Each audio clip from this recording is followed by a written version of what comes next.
Voice acting is pretty much a process with first acting, film acting, stage acting, and moving on to being able to do different characters, gigs, audiobooks, pretty much anything that's off camera that you get to voice over. To me, it's a to me it is a haven that I want to do with my life. I love voice acting. Ever since I was a kid, that's where I wanted to be and wanted to go. And then, of course, you get family that goes, where's the money in that? So I'm like, all right, but I've been kicking it still since then, and I've recently got back into it in the last 6 years. Yeah, how'd you get into voice acting? Well, I got into it through a friend of mine, Jameson Tabor, who is down in California. I told him I wanted to be a voice actor, and he's like, oh, I am a coach. I'm a voice coach, mostly for singing. So he taught me to start out with voice acting, and I taught him I'm the first student of ever voice acting. Oh, cool. So we started off, and 2 years later, we finally got a demo reel put together. But that's what got me into voice acting where I'm at now. I've only gotten 2 short films and a radio drama podcast. It makes fun of the Crypt Keeper back from the 80s. Yeah, from Tales of the Crypt. So they called it the Grave Brothers. It's very R-rated. Cool. But yeah, it's got a lot of interesting twists and turns. However, that's all I've gotten so far. Yeah. In the voice acting world. So where are you from originally? Originally from Deer Park, Washington, a small town north of here. That's over 4,000 now. Mm-hmm. So where have you moved to? Well, I went from Deer Park, then I went to LA for 2 months, came back to Deer Park, and now here in Spokane. So from there, I don't know where I'm going to be. Probably here the rest of my life, but the way things sound like, we might want to move to Seattle. Dude, I feel you, man. I was looking at the number of registered voters in Spokane County has decreased by 6,000 from last year. Whoa, that is a huge drop. Yeah. People don't know about this. They don't talk about it except me. And this other lady that we're looking at the data. We're like, oh shit, man! It was like 405,000 last year. Now it's like 390 something thousand. Like, okay, we just lost 6,000 voters. Dang. So that's something to think about. I think about Spokane.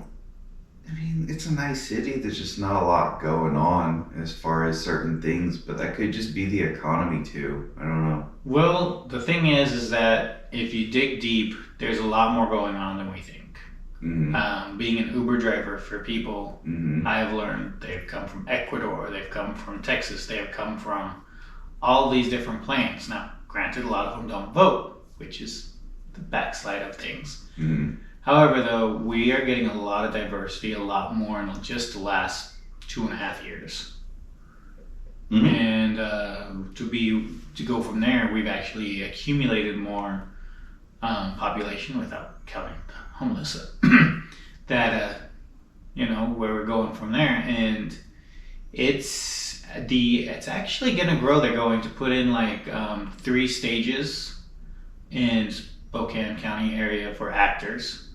For like the stage area, like they did for the Mandalorian with Disney. They're doing 3 of those. They've got A24, they've got North by Northwest, and we've also got the one out in Airway Heights that I could never remember the name of. So these are like public theater stages? They're public stages for sets that are going to do acting for the Northwest area. A lot of ex-producers, actors, and directors have actually moved up here from California too that I've met recently. So we're not out yet, It's just right now with the way scales look with the homeless versus living under a roof, it's going to be interesting. Yeah. I think a lot of it has to do with the economy, but you're right. Seattle's just got a lot more booming things. Mm-hmm. I'm having to think about going there for more networking events. Right. I mean, well, and Coeur d'Alene too. Yeah, Coeur d'Alene. Coeur d'Alene tries, and it's really cool to watch how they've kind of grown with their Californian exiles. Right. Yeah. Idaho's a unique place. That's for sure. Who knows what's going to happen? Mm-hmm. Yeah. So, what's up with show everybody your deals. So this one here is Ryan Cold Levi. He is a voice actor. Yeah, they got it. Yeah.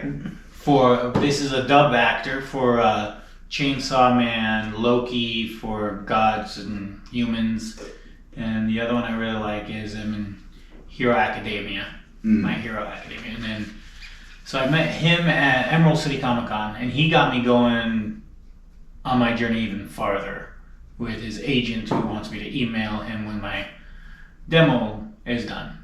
And so he's pretty cool. I got to talk with him for over 2 hours. Then this is Sarah Reinhardt, who's Demon Girl off of the same show. And she was also fun to be able to talk with. And the thing is that she told me that no matter which way you go, everyone's got their own journey. Mm-hmm. And so the process never stops. Here's Eric Vale. Eric Vale is another good one who I enjoy talking to a lot. He does Trunk's voice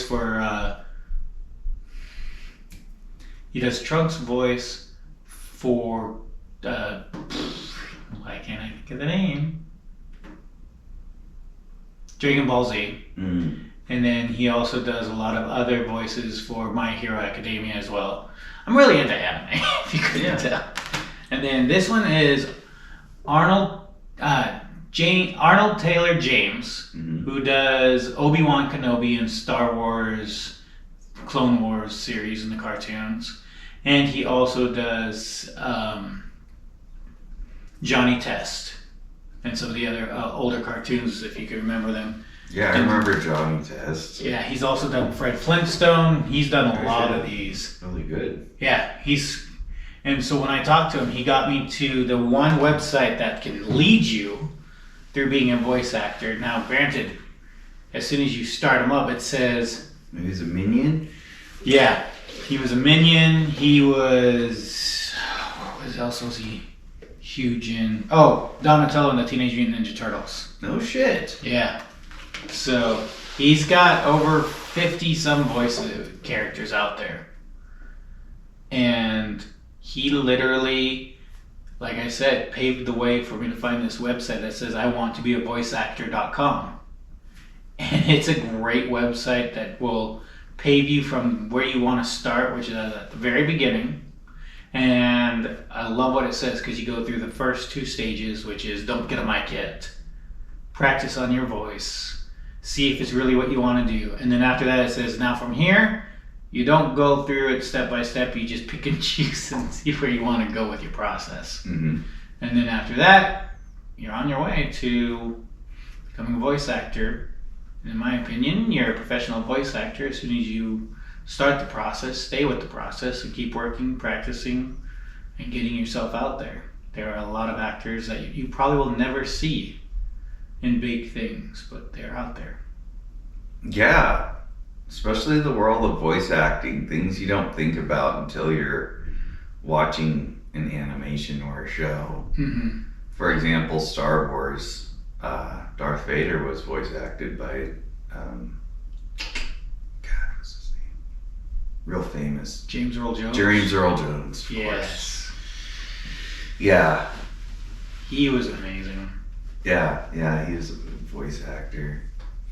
So, what voices can you do? I do my own kind of different voices. I enjoy one of my favorite was Superman I did one time.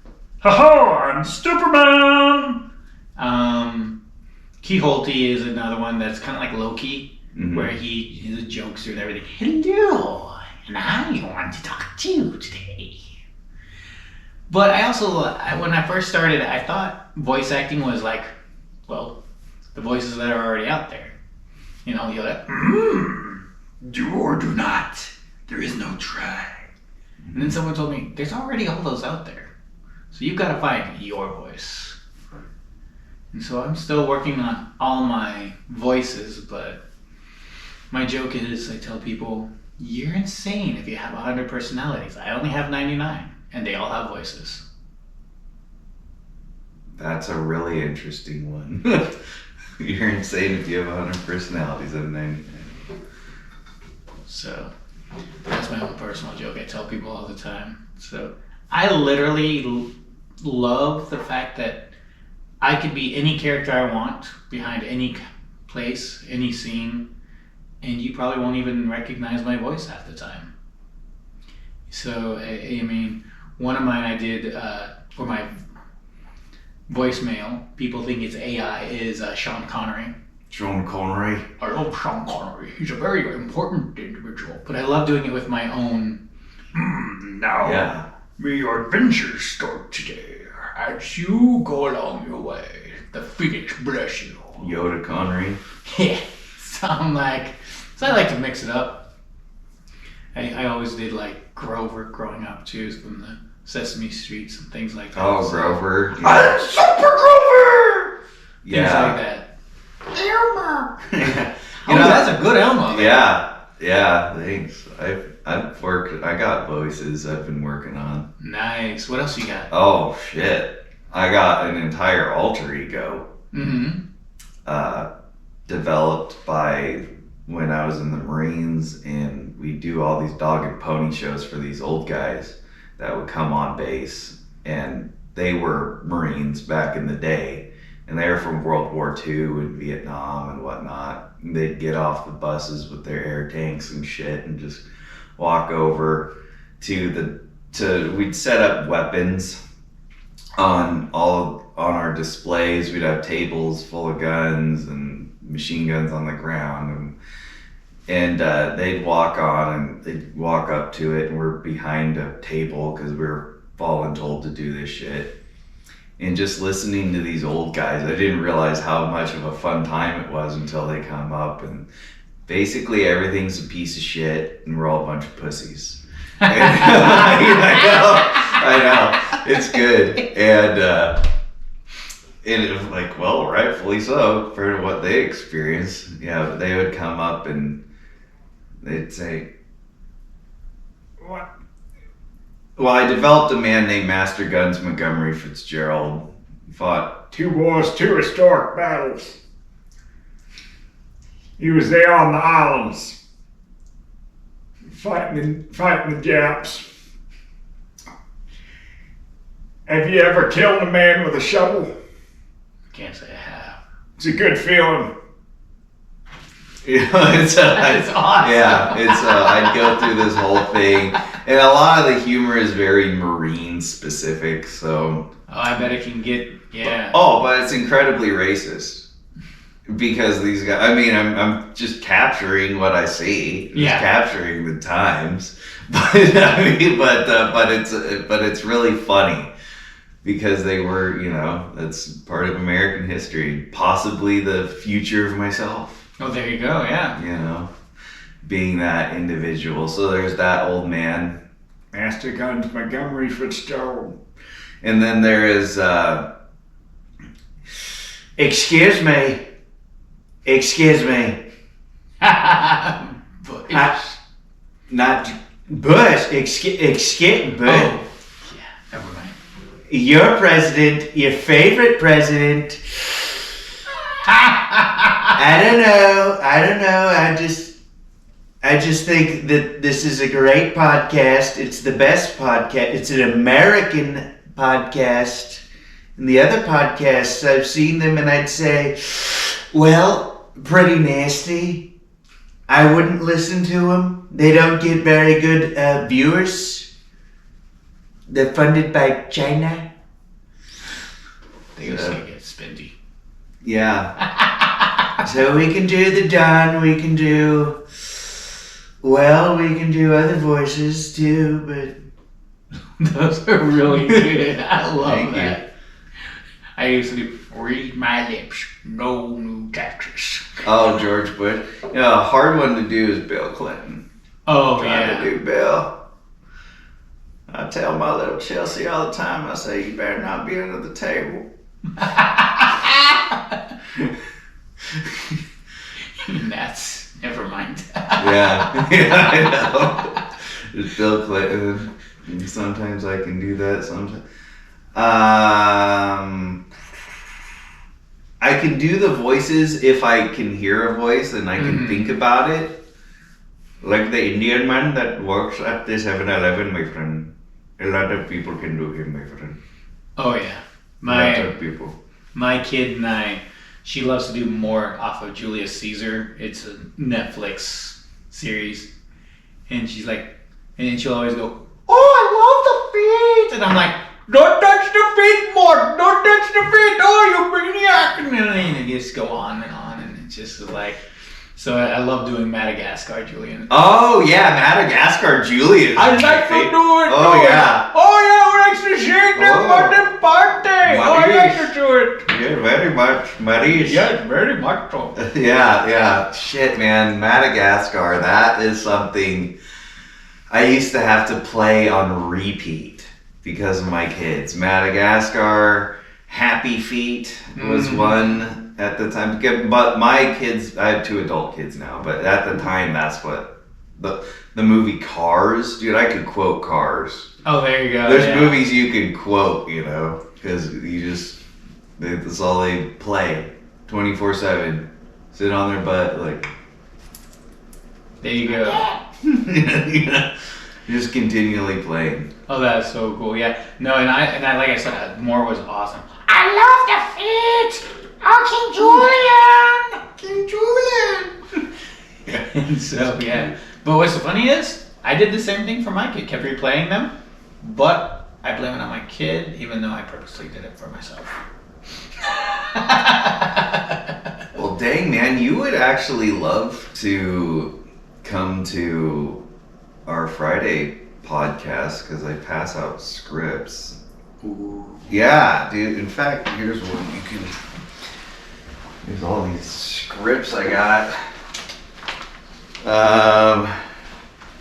One that's.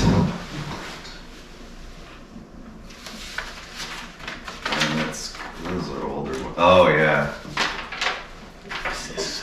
You can read that first one. Don Vito Corleone. That was from the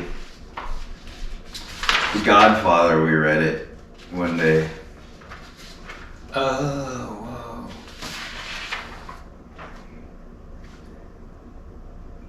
But I must have strict assurance from Corleone.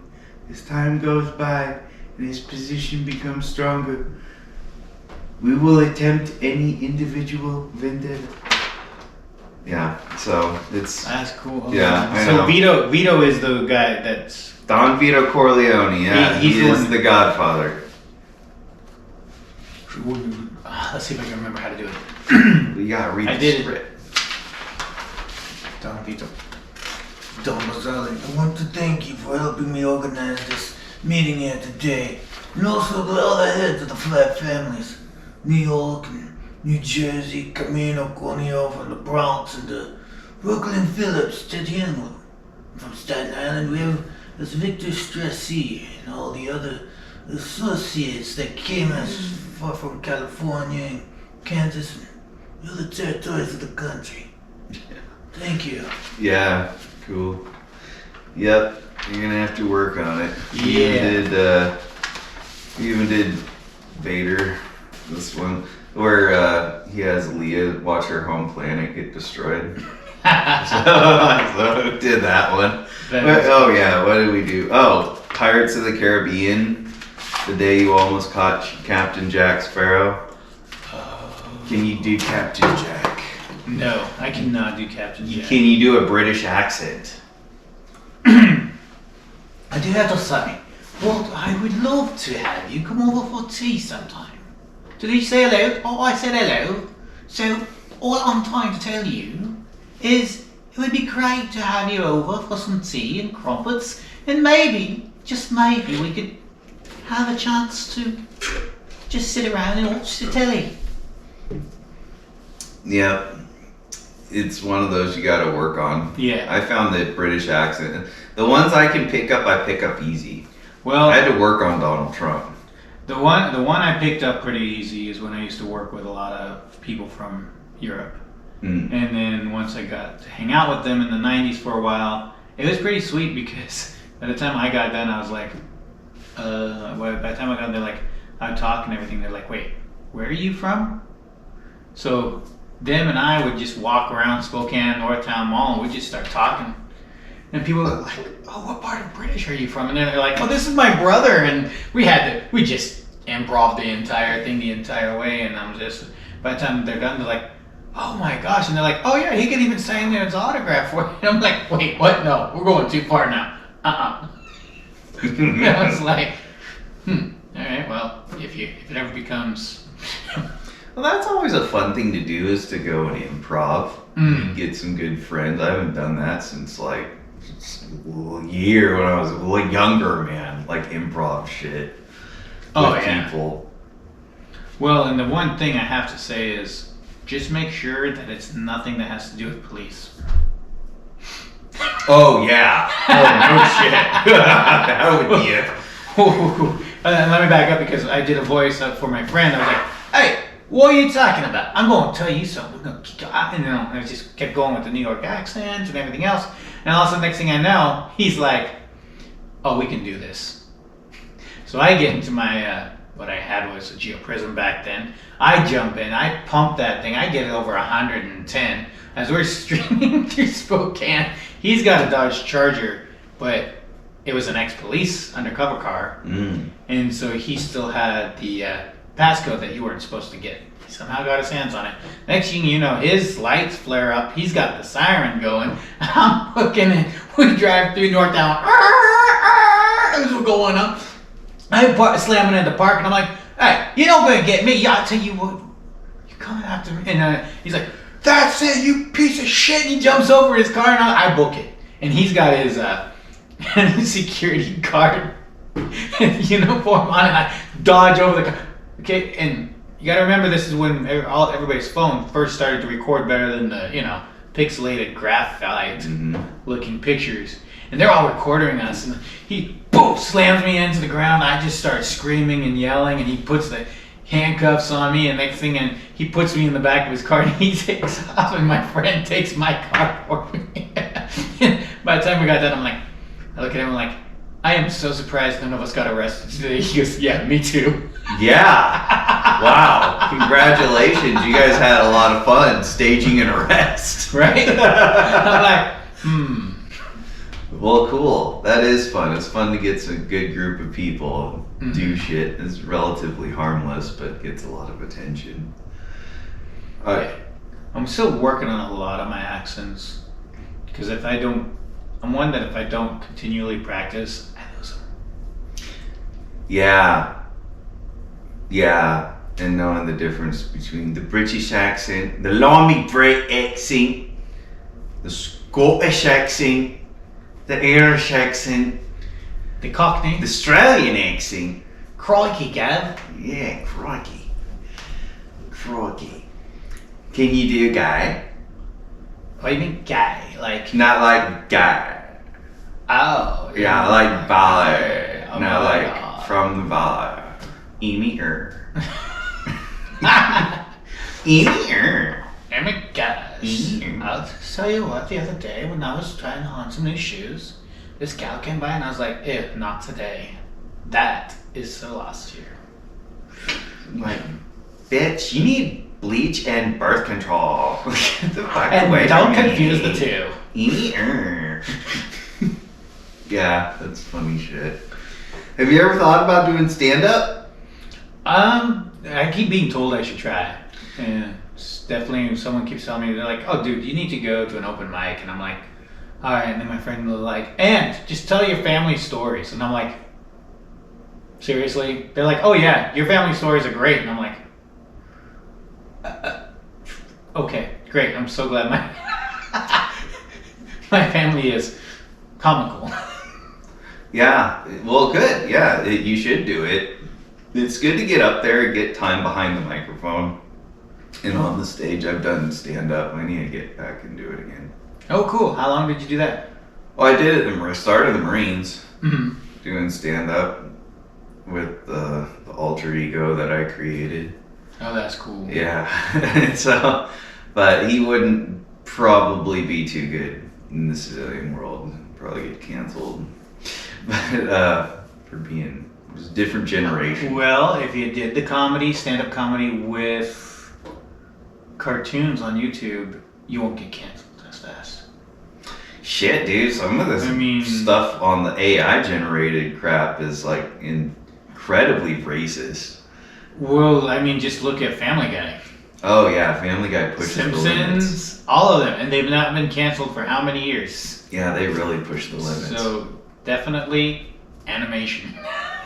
if you have the racist stuff, dude, and I think Walt Disney was onto something with animation.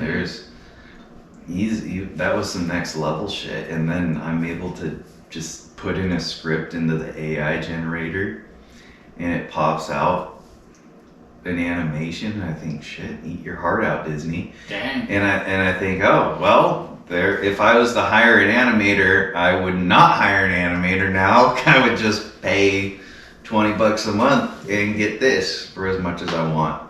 Can see that. I don't know. There's just something more. Well, a human animator is still a higher quality animator because the AIs can't produce the same image twice. Right. Very true. So you need a human animator to stay consistent with shit. So like a lot of things now, they're just using old people or Bigfoot or this one Rasta monkey. He's a Jamaican monkey. He's always running from his baby mama because he owes child support. Ha! Ha! Yeah. Yeah. That is awesome. Yeah, it's a funny one. There's. Yeah. Gonna have to check that one out. Mm-hmm. So what else is new in your life? What else have you been working on? Marriage. Yeah.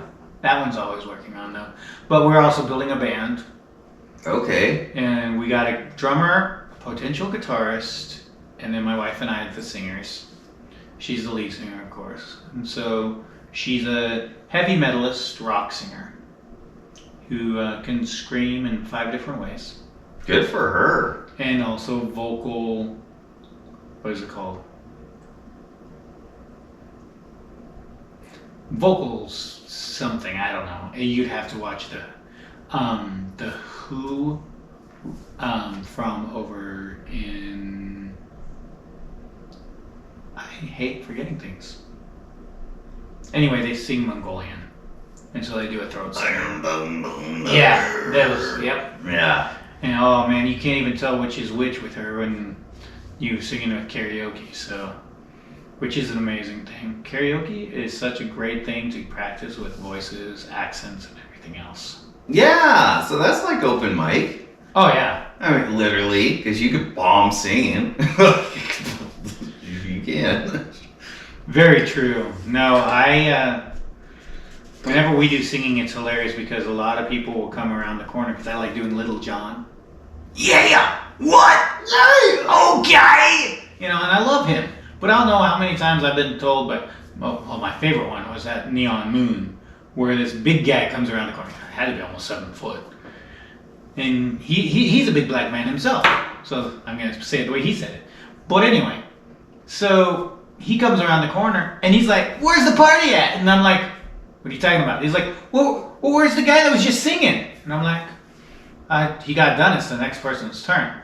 You know, I'm not going to tell him I was doing it because I was like, crap, did I do something wrong? Is he upset? Like, you couldn't read his facial structure at all. And I'm like, okay. And he's like, no, I thought there was a huge party, man. I thought, they could do Little John and he's covering banding or something. And I was like, no, yeah. He goes, who was that? And I was like, oh, that was me. He goes, what the fuck? Oh, wait, yeah, but you know what I mean. So he's like, what the heck? And I'm like, what? He goes, I literally thought I was going to see a big black man behind the mic. And I'm like, nope. Nope. It's That was me. It's kind of a superpower in a way, like a talent, when you can just create another one. Especially when you go through the drive-thru and they mess up your order. Oh, for sure. And then you go back around and you're like, hey, I just wanted to order something. And they're like, yeah, come on through. And they're like, hey, how's it going? You forgot my fries. And they're like, that was you. And they're like, fries. Like, dang it. And I was like, yeah, see you guys later. Yeah. Can you do the Make It Green? I can do a little bit of it, but I don't know exactly if it sounds good or not. But, I eat tacos, I eat burritos, but I don't know much Spanish. I do drink tequila though. Dad, you gotta be knowing this Spanish. Yeah. And I learned from Mexicans when I was in the Marines. I've learned from a lot of Mexicans the difference between a Mexican's accent and a Guatemalan's accent. And then you go Spanish. The Guatemala está que le di. More nasal. Yeah, está que le di. And the other one's more in the throat. And Yeah. the Spanish people are always hyped up with their nose in the air. No, I'm just kidding. Well, yeah, they speak Over proper Spanish. Spanish. The Castellano, which means the king or the castle Spanish or the king Spanish. So that's what they do.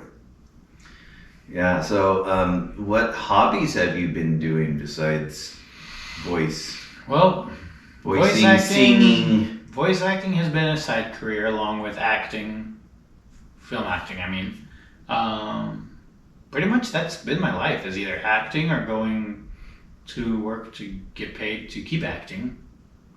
So that's pretty much all my hobbies been, and building a band, of course, and karaoke. So other than that, it's just a hit and miss. My goal for my birthday actually this month, speaking of hobbies, is I'm going to go skydiving. Good for you! Wow. Yeah. So. Are you excited? Oh, I'm ecstatic. I at least can get a group of people going skydiving with me, but none of them will go swimming with sharks with me. I'm like, dude, you could splatter with red paint no matter which way you go. So, come swim with sharks. They're like, no. So where are you going skydiving out of? Chelan. No shit. Just about 3 hours from here. How much is that? 180. 200 for the video. So I'm just gonna throw in the extra 20. I didn't realize it was that cheap. Yeah. I'm hoping it still is. That's what it was last year. Before election. Now after election. I don't know. Cool. Good. Are you gonna have to be like hooked up with somebody? Yep. Yeah. First timers go with a person that's strapped to you, and you pretty much look like a rag doll as you're being shuffled to the front. But I think it's cool that way, because I've seen enough of them doing it to where you don't get to back out. So if you have second thoughts, it's too late. You're strapped in, you're going. Mm-hmm. You ain't stopping nothing. So I'm like, sure, yeah, I'll get strapped onto somebody. I don't want to have second thoughts. I want to go for it. The only problem is my wife needs me to sign some paperwork for in case, the life insurance needs to be updated if I don't get through the parachute. Yeah. So I'm like, yeah, we probably better do that before I jump. Well, statistically, you're more likely to die driving too. That is true. Well, my next goal is bungee jumping after that. You are an adrenaline seeker. I kind of am, not gonna lie. Especially when we did 50-hour slam year before last, when I wanted to go off the kayak chutes, and a friend of ours was like, I don't think you should do that. I was like, oh no, I want to do crazy stunts all the time. He's like, what? And I'm like, so I just slid down the thing and rolled into the water almost. He's like, what the? Get up here. And I'm like, okay. Yeah. Well, then maybe you should be a stunt guy. Oh, I would love to. Man, if I could get, if there's anybody who's taught stunts still around here, I would do it. Well, Jerry did. Yeah. Rest in peace. Exactly. Jerry. Yeah. Have you been there to Mystery Ranch? Not since he passed. Oh, okay. So you have been there. Mhm. Yeah. That's a cool place. It is. It's an amazing place, and I still to this day think it's hilarious how we had acting class one day.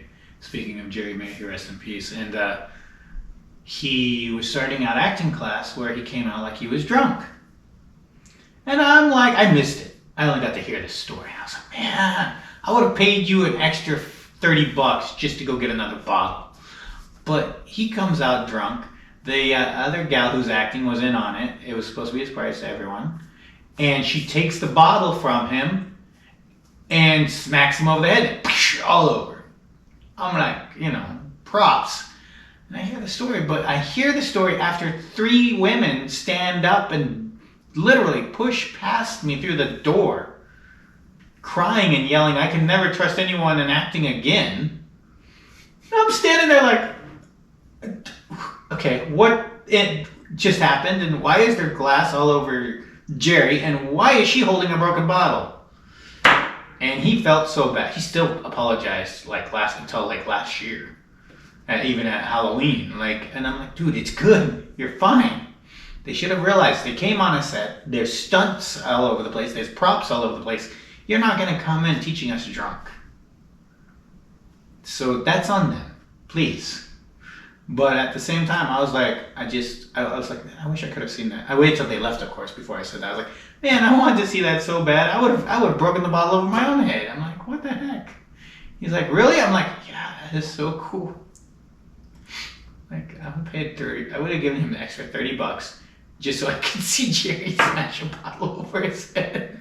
Well, he's got all those cool props. Oh yeah. So he could have, easily had a breakable bottle. Oh yeah, he did. He had a ton of them, but like he said, they were $30 a pop. So.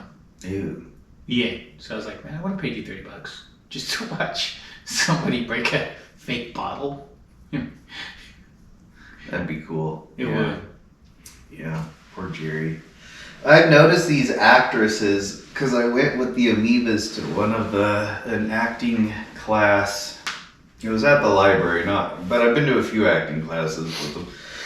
But at the library, and they're doing a scene with these women. Apparently, it was an emotional scene, and the actress started crying, like for real. She's like, and the acting coach lady, she's like, oh, blah blah blah, you were so brave, blah blah. I'm just thinking, man, these actresses and actors are so fucking sensitive. Some of them are. That's why we get called drama. Shit. We do drama good. Yeah. Yeah, it is true. It's drama and how well. Yeah, but you gotta realize though, when a woman, you get more sensitive and everything. But when a guy purposely cries, then everybody gets weirded out. Yeah. You're like, so you gotta go with the flow of which one does what. Yeah, when a guy cries, you get weirded out because it is kind of weird. Hey, that's how I got a lot of detention time. I'm just saying. Mm-hmm. When the principal's like, okay, I don't know what to do for you, little okay, I'm going to leave the room, and I'm going to take care of the rest of the people, and you go home. Okay. I'd walk out. Secretary, she's like, Daniel. I was like, yeah? She said, you did it again, didn't you? I was like, but I get to go home. She's like, just go. I was like, all right, I'll see you later. She was one of my favorite people in the office that I got to see plenty of times. Well, you'd probably be an interesting kid. I was. Shit. I'd always talk to myself and everything. So, yeah. I still do. I talk to myself a lot. Some of the have best conversation. If you can't say it to yourself, then oh, exactly. how are you ever gonna say it? You know. You gotta be comfortable with saying things like that to yourself.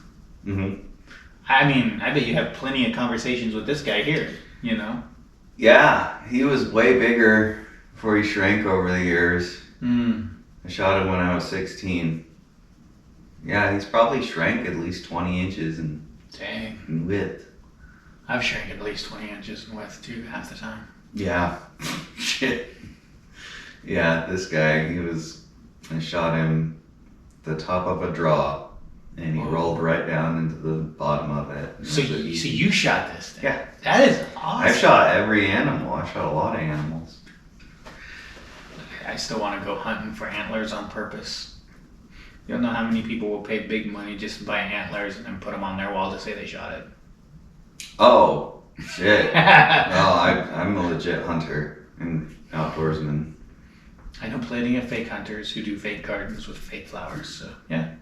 I was like, oh, I can do that for a side hustle. Fake That'd be hunters. $500 for your 8-point there. Yeah, some can be pretty expensive. I'd imagine this one would be quite a bit.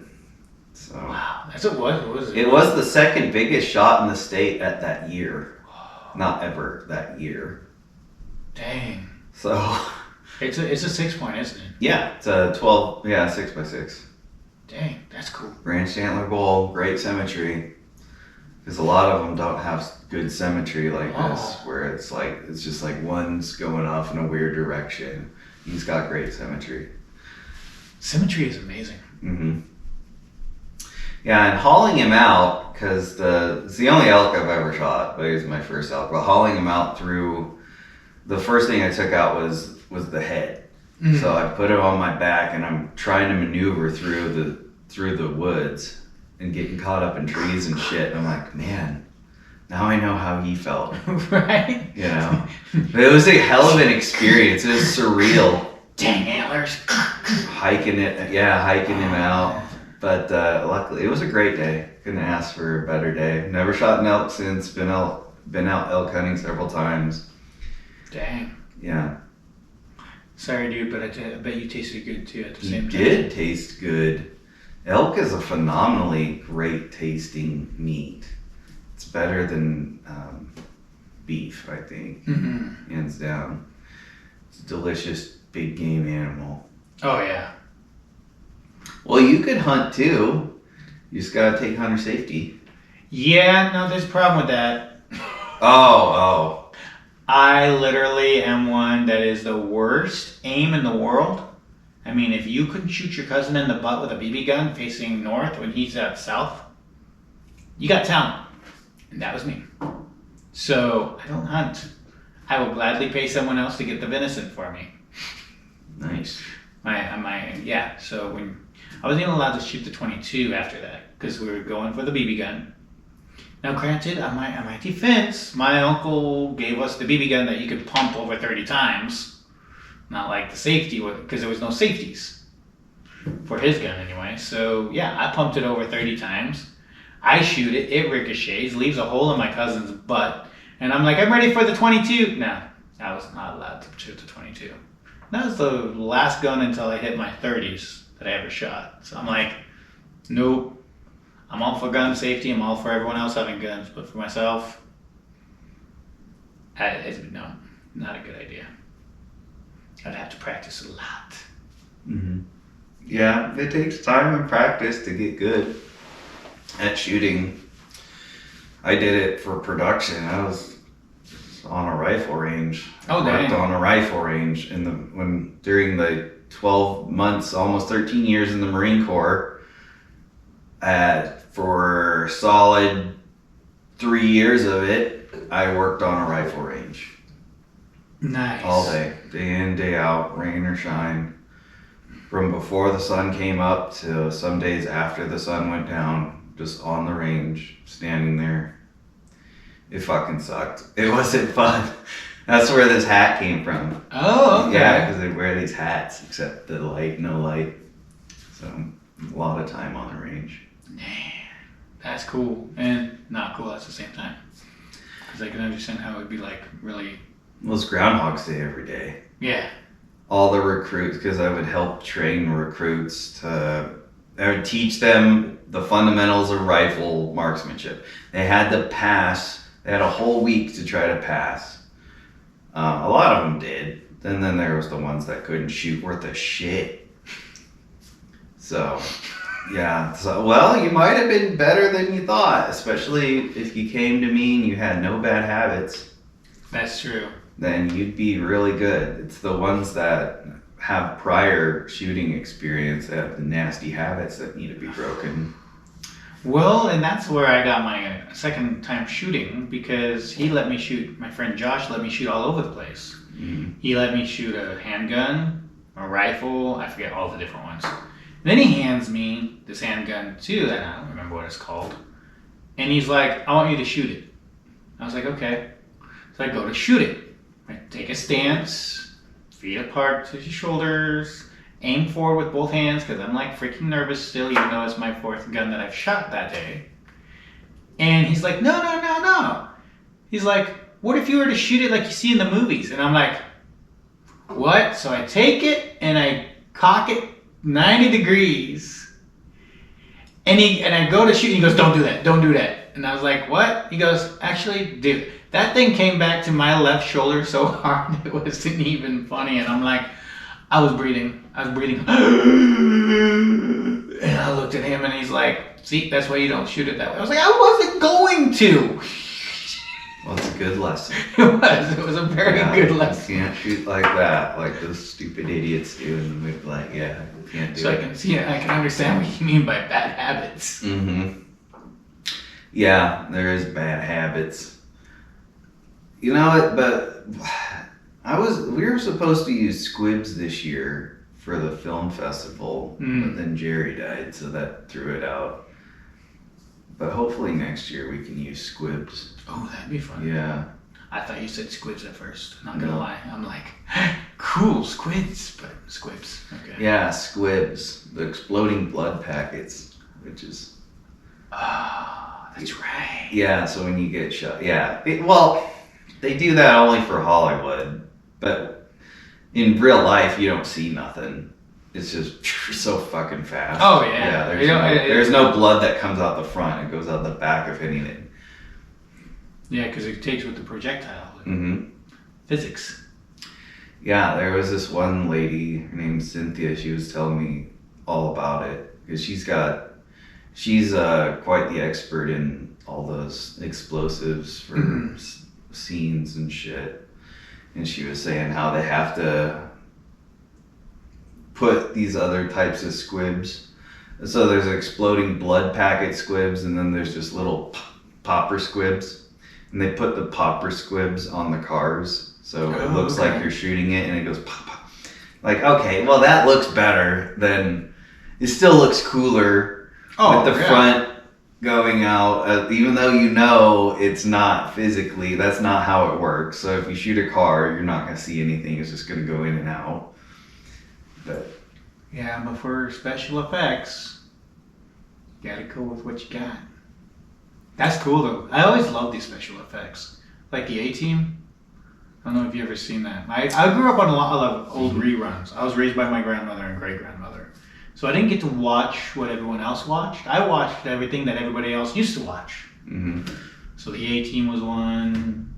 Shirley Temple was one. You know, clear back to the 20s. Nosferatu. And, but yeah, no, the A-Team had some really cool special effects. And it was so cool, and everybody's like, that's not really how they do it. I'm like, what? It doesn't really happen. It doesn't blow up and fly. I'm like, I know that. Like, who hasn't tried to roll a car in their time? And, well, I guess a lot of people haven't tried to roll a car in their time. I guess that's not a normal thing. But anyway, who hasn't tried to roll a car in their time and seen that it doesn't jump like that? Yeah, those action movies, that's why we like them. And what is impressive to me is the Hollywood magic. So I don't know if you've ever been to Universal Studios, but it's cool. Did you know Jaws was filmed in a pond? No. Really? Yeah. That is awesome. Yeah. The whole thing was filmed in a small pond in Universal Studios. And if you ever get a chance to go to Universal Studios Hollywood, you'll see the pond. Oh, cool. Yeah, in the Jaws machine. Yeah, so they bring up the jaws. That is. And it's like, yeah, that's pretty cool. There is, in Universal Studios, there's this entire, they have so much shit. They have an entire city blocks. Dang. Yeah, so when you see like shit that look the same cul-de-sac, same houses that look the same from other shows, you're like, oh yeah, well that's because they're on the same studio block. Oh, cool. Yeah, they have entire city blocks. See, that's what I love about scene sets and everything, Mm-hmm. movie sets. So cool and yet so fake at the same time. I really wanted to go to the Orlando studios because I hear they have a Fright Night, Fright Streets or something like that. Oh, I bet it's good. Yeah, it looked fantastic when I saw it online, and I'm like, man, I want to go work there. Scary World's amazing to work at. Mm-hmm. When you get to be the demon. Yeah, you gotta work there? I got to be Yeah, demon you number should 12. talk about that. I thought that would be a cool side job to do. Man, they look like they have a lot of fun. It is. They got me a few times. Like, oh, really? Oh yeah. There was a few times when I was there at Scarywood and they got me. I'm like, okay, good job. But when the news forecasts come through, it's fun too because you get to see everybody getting recorded at the time, and you're like, hey, that is awesome. And I'll tell you what, fright acting goes right with voice acting. It is amazing because a lot of people don't realize that when you do all the demon voices and everything else, that can mess up your esophagus if you don't do it right, and your throat and everything else. To where my voice coaches, Casey Reihot and Jameson, both told me, don't do it so much. And I'm like, I've been doing it since I was like 7 or 8. They're like, what? I'm like, I can talk for hours like that. So I went and joined Scarywood, and you get to talk like the demons. They rule the world. And I got to be demon number 12. Well, demon number 12 had to use the bathroom one day as this guy's walking through recording on his phone, and he leaves, and all of a sudden I hear this, Joshua, where are you, man? And the other guy's like, oh no, where'd you go? And he's like, I over here. And he comes running over, hey man, and all that, and I walk right behind him into the bathroom. I'm like, Joshua. And I reach out to start to touch him. He goes, holy shit! And he starts to take it off right in front of me, and I'm like, meandering through. And he's like, no! And his buddy, he just starts laughing. He's like, I'm so glad they heard your name. I did that on purpose. Well, they caught him on camera because I heard the guy go, no way, you peed yourself? He's like, shut up. He's like, you pissed yourself. Well, they caught it on camera. I got the urination award that year. Nice. I scared someone so bad, I got the urination award. And I'm like, there was more than one urination award that year, but still, who doesn't get excited over hearing, and Daniel Lyons got the urination award? What? I might as well have gotten, the Globe or Academy an Award Oscar, an winning. Academy. Yeah. I just walked up proudly and I got my patch, and I was like, heck yeah, I did. Urination award. Mm-hmm. Dude, Scarywood is good. If you want to scare small kids, oh yeah, that would be the place to scare the shit out of them. You could frighten them. And you can legally do it. Yeah, you could traumatize the shit out of them. Mm-hmm. Oh yeah. Well, and what's funny is, so being a preschool teacher, alright, it's great because you hear, because I never really heard of Scarywood until I was a preschool teacher. And I'm like, my preschoolers are coming in, hey, we went to Scarywood last night. I said, what? What's Scarywood? So I looked it up, and I'm like, my 3-year-olds are going to Scarywood from preschool. And I'm hearing the parents talk about how scared they were, and the little kids are like, oh yeah, it was so cool, the goblin came up, and I was able to touch its nose. And I'm like, so the 3 and 4-year-olds weren't freaked out at all, but the parents were off running away from their kids screaming, God help me. There's something going on there, but okay, whatever. So, and then he even says, please, no, don't bring anyone under the age of 12 unless you don't mind your children getting scared. And it's like, it's not the kids. It's the adults that get more scared than the children do. Yeah, there's a few times. Yeah, it's good times. Oh, yeah. So how'd you become a preschool teacher? So I went through graphic design. Mm-hmm. And I'm one that does not know how to stab someone else in the back to get ahead in life. It's one of my fallbacks, I guess. It's a bad thing. I don't know. That's what I was told. So since that went against me, I went and became a preschool teacher because my lead teachers were like, I'm sorry, one, we don't see you being able to accomplish anything because you can't, detour someone else, and you always have to work as a team. And I'm like, well, yeah, to get things done, I always work as a team. That's how I get things done. And they're like, yeah, but you should not be teaching the second years the software and the computer BIOS and everything. They should already know that. I just learned it like a few weeks ago. They're like, what? I was like, yeah, I just picked it up. And they're like, well, that's too much stress and you should not be teaching. So you should find something else. So I went walking through the halls, and here's these two ladies who are arguing over what they should eat out at that day. And next thing I know, between crab and Chinese, I got told I should be a preschool teacher. So then I went to school for being a preschool teacher, and that's what I came. Then I got to do all the fun voices I ever wanted for kids by reading them stories. Damn, so you have a degree? Yep, I have an early childhood education degree, and I was a preschool teacher for almost 10 years, and now I'm a caregiver. I still get to change diapers. No, I'm just kidding. Shit. Exactly. Yeah. But yeah, no, I couldn't handle it anymore being a preschool teacher, only because I was misdiagnosed with my mental illnesses, whatever. And so I took the wrong kind of meds. Well, during the pandemic, there was none of those meds. So they cut me cold turkey, and I had a nervous breakdown. So I told myself, Daniel, if you're going to have a nervous breakdown, you should not be a preschool teacher. They already have enough issues at home. So I left. Then come to find out it was because of the meds. Well, are you good now? Oh yeah, I'm great. Vitamin D and everything. Vitamin D. Damn. Well, we should be running on about 3 minutes. Well, no, we probably got more time. I'm always trying to time that thing, because that thing will go out at an hour 30. But we haven't been at an hour yet, so we're still going. Oh, but yeah. So is there anything else that you'd like to know about voice acting? Yeah, what do your voice coaches teach you? Exercises to keep your voice in good shape. I love tongue twisters. Peter Piper picked a peck of pickled peppers. Peter Piper picked a peck of pickled peppers with his peck of peppers. Peter Piper picked a peck of pickled peppers. Peter Piper picked a peck of pickled peppers with a peck of peppers. Peter Piper picked. And so, doing tongue twisters, mouth exercises, yawning on purpose. I mean, you get lots of weird looks while you're driving, so it's probably not the best idea. No car accidents, but still.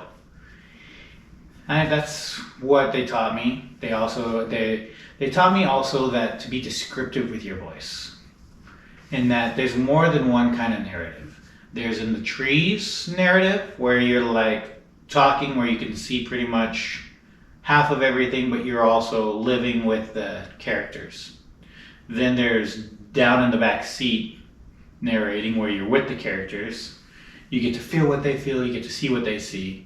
And then there's the God narrative, where you know everything, know everyone, know how many times they went somewhere or drove where. And so they taught me how to figure out the difference between that and how to be as descriptive as possible. The other thing that they said too is nowadays with voice acting, it's best to be as raw as possible. Be as normal as possible. Be yourself. Because there's already, like I said before, Grovers, Yodas, there's all of that already. The world's got enough of those. They need you. And the one thing with voiceovers and commercials is they don't want the big, bubbly, come on down today and we'll give you a good gift on top of buying the car. They more like want, hey, are you having issues today with your car and not being able to get where you need to be? The engine might have fallen, or whatever. And it's just talking like you would to another person. And it really helps learning those things, because what we learned growing up in the 90s versus what people want now, it's like 3 different levels. Yeah, now I wonder what they're gonna want now. This AI shit. It's right now it's Wild West with the AI shit because Feels like it. there's no control. There's no middle ground, there's no nothing. So with that they are literally not knowing where to go, and people are finding out the weirdest things with it, with mixing Yoda and Arnold Schwarzenegger, or and just making crazy shit up. Yeah, they do. And I'm like, what the heck? And I'm one, like I said, I'm not an AI fan because I can do more with my voice than an AI person thing could because of all the algorithms, the synthesizing and everything else. And it's fake in the end. There's no heart. There's no soul. There's no realism. And people crave realism more than they think. And so I'm hoping that it kind of gets down, everybody got to play with their toy for 6 weeks after Christmas and puts it down for a while, just because if you look right now in the United States, we use AI for the acting, voice acting, script writing, and things like that. People are finding that's cheaper and everything. Mm-hmm. Okay, well, I go to casting calls online. I go on X, which used to be called Twitter. Can't believe they stuck with that name. And Casting Network. And that's where I get a lot of my auditions for voice acting because people are looking for independent actors, independent voice actors, things like that. But most of the work is coming from Vietnam, China, Japan, Russia, whatever country. The other countries are coming and asking us to be voice actors and actors. They're not using as much AI over there. And those other countries with their computers and everything else, they're farther along than we are on some of this stuff. And yet they contact us here in the US to do a remote shoot in our voice boxes, our audio booths, and then email it to them. It's interesting. I'm like, it's backwards to me in a way, because I would think the other countries would want the computer-y technology and everything else. But their issue is, no, we created that stuff. We already know what it's going to do. We don't want that. We want you. We just want to sell you all the other garbage to make a profit. Mm-hmm. So, yeah, that's where a lot of the voice acting auditions are coming from. A lot of the acting auditions, too. There's a AAA commercial that I almost ended up over near Denmark for a AAA commercial. Okay, well, why aren't they doing them over here? Well, that's because we're using AI. Other countries are like, no, we don't want that. So it's interesting to me how even in acting and voice acting, there's so much dynamics to see Hollywood, Atlanta, and other places like that were once huge are crumbling underneath the feet of independent films, independent. I like it. Everything. Me too. And that's where the I think they deserve it. Oh yeah, and that's where the Wild West comes into play, Mm-hmm. because the independent society is like, no, we don't need all that garbage. We figured out how to make a $20,000 budget movie a long time ago. Look at Star Wars, Mm-hmm.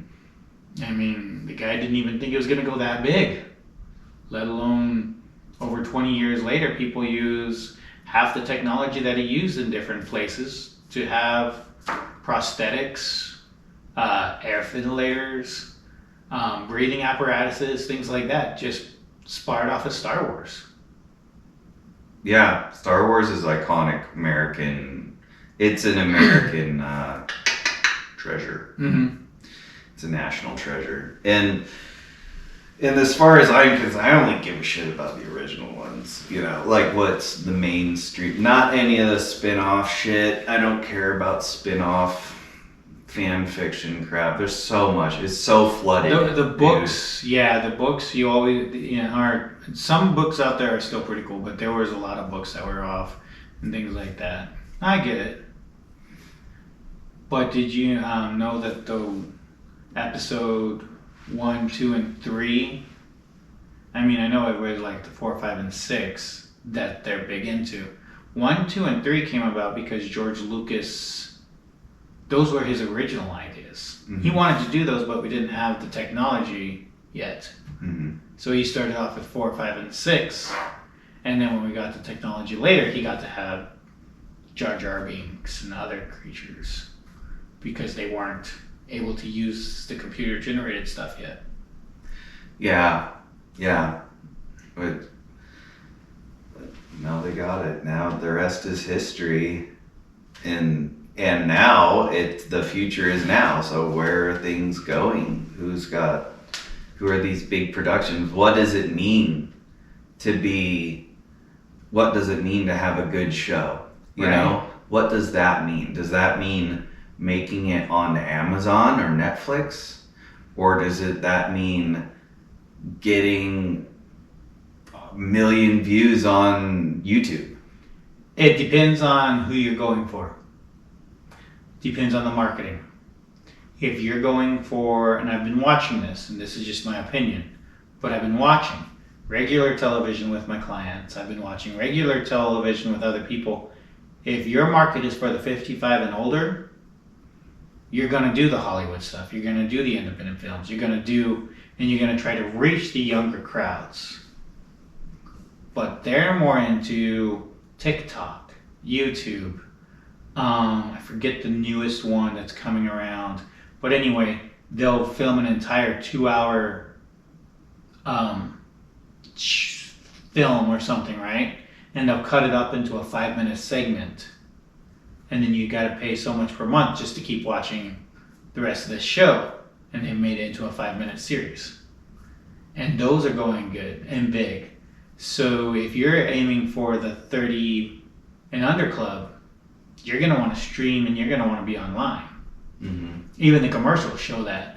You don't see as many commercials going for, like we used to have with the Bondi or, Mr. Potato Head, things like that. You don't see that stuff as much on the things. Nowadays you get, oh, my car is broken down. I should have gotten this. My briefs, I need it more of because I can't, I pee my pants without knowing, all of these different commercials. And it's like, life insurance is huge right now. And so they have the older actors in commercials even now. Danny DeVito, what is his name? Harrison Ford is in one. All of these older actors that were the top 10% are now doing commercials that are aiming toward the market of 35 and up. Mm-hmm. Because we have the attention span that's longer than 2.5 seconds to catch our eye. Now, if you wanted to catch the younger crowd, you've got to have a 2.5 second lead in to catch someone's eye to keep them going and motivated for 5 minutes. Yeah, I feel it myself. Like when I watch a video, I say you got 5 seconds to give me a reason to like you. Mm-hmm. And I watch it and I judge it that way too. Like I count it 1, 2, 3. Okay, you have nothing. Next. Next. And I'm becoming this. Mm-hmm. And it's crazy because technology trains the user. Exactly. And it should be the other way around. But yeah, it's like you said, it trains the user. And the sad part about it is we're not going to see things like the Hunt for October as much anymore. No, you're not going to probably see quality